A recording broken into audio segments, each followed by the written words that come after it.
I reorganized my setup, so I wanted to show it off. So yesterday I watched one of the most disappointing sequels in cinematic history, Tall Girl 2. You think I'm joking, but I love the original Tall Girl.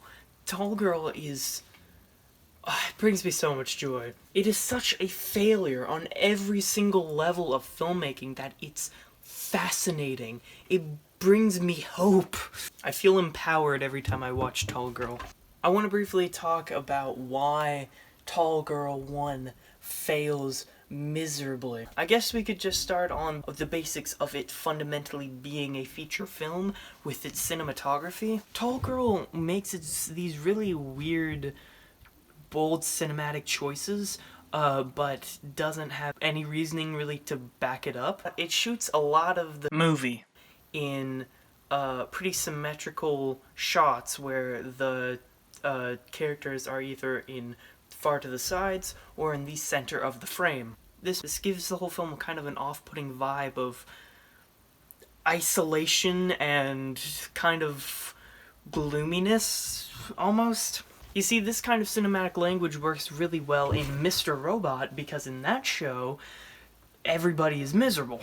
Here it makes no sense because this is supposed to be a rom-com. I stole that monologue from this video, which I highly recommend you watch. Go watch this video. Link in the description. There's also the fact that there's basically no color grading in the entire movie, and everything looks kind of gray and washed out and unappealing. Nothing in this film feels alive. It all feels very artificial.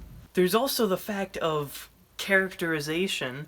I hate basically every character in the film. I have no sympathy for the main character because she gets so upset over every little minor thing that happens when she has no reason to. The movie gives you no reason to sympathize with her other than the fact that she's tall. But nobody cares if she's tall. They don't, like, she gets made fun of for it like twice, and that's like it. She gets made fun of more in the sequel about being tall, and in that film, she's supposed to already be confident about being tall.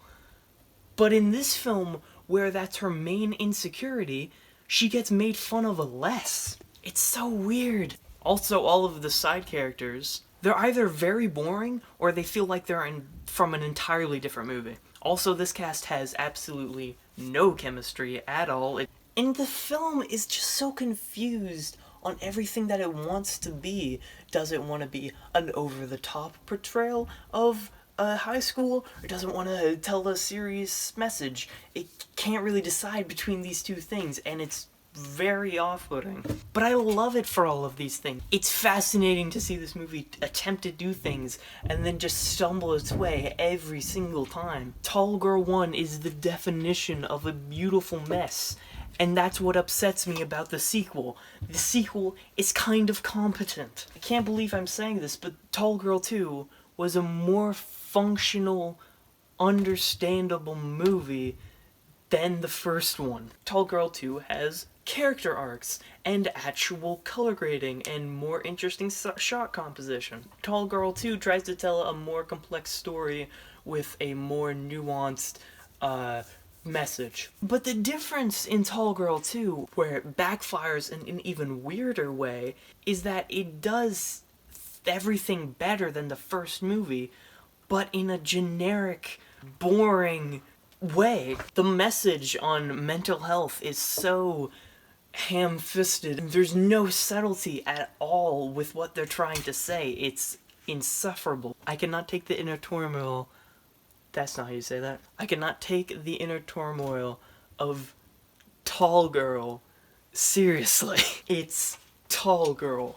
The sequel does still kind of carry over some of the weird energy that the first movie had, but it's just not the same. Anyway, this video has already probably got too long at this point. I'm probably gonna have to cut a lot of this out, but man, I love Tall Girl, and I also just really love this video in general. Watch Tall Girl.